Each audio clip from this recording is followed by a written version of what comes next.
Hey, thank you for coming to my channel. If you ain't subscribed yet, hit that subscribe button and we'll get into it. Alright, today we're talking about Persona 5.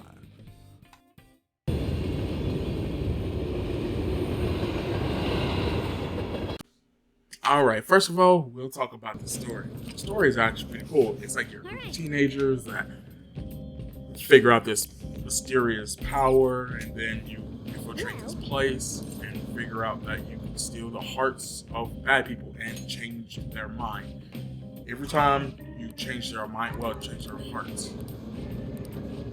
Every time you change their hearts, each person completely changes and they confess everything they ever did horrible, and including they even go to the cops most of the time. So it's actually pretty cool. And then of course, as you go on through the game, you figure out worse and worse people as you go on. Like the first person you take care of is a teacher who abuses his kids in multiple different ways. Well, coach who abuses their kids in multiple different ways. So it's actually pretty cool. And then as you go on, you get more and more team members. I'm going to mention like 3 or 4 of them, which are the ones at the very beginning, but you also gain more throughout the game. Alright, the first person we're going to be talking about is the Joker. The Joker is the main character of the game. It's the one that you control. Now, because it's the one you control, you literally can control all aspects of how powerful he is and stuff like that. Like, you can choose to go on a date with a girl and do that, and as you develop your relationships and stuff like that, you kind of gain more of stuff for people and stuff like that. So the more love for one person you have, you actually can get an extra perk for that and stuff like that, and each one has a different level in which you can learn stuff too. Also, like going to work out will increase your strength and stuff like that. It's actually kind of cool. But Joker's your main character. You get to control what they do, and in the narrative, you're the one getting interrogated because you tried to do a heist or whatever and got caught. The next person we're going to talk about is Ryuji. Ryuji? I think that's how you pronounce his name. Sorry, I'm not really good at Japanese, but I think that's how you pronounce his name. Anywho, he is the brash, hot-headed one of the group. Kind of just does what he wants to do, the delinquent in school and stuff like that. But he has a kind heart, of course, because that's what they always have in these games. They're brash but kind-hearted, and he loves fighting for his friends. That's pretty much what he is. And as you go on in the story, you develop him as well, and how much he cares for everyone who is in the group. Even though he jumps to conclusions and does this and that, you can tell he does it from his heart, even though it might not be the right thing sometimes, but it is the way he feels. And there's a lot of characters in this game, but the last one I'm going to talk about is Anne, because they're like the first 3 people you get in the game. I don't want to spoil anything, so there it is.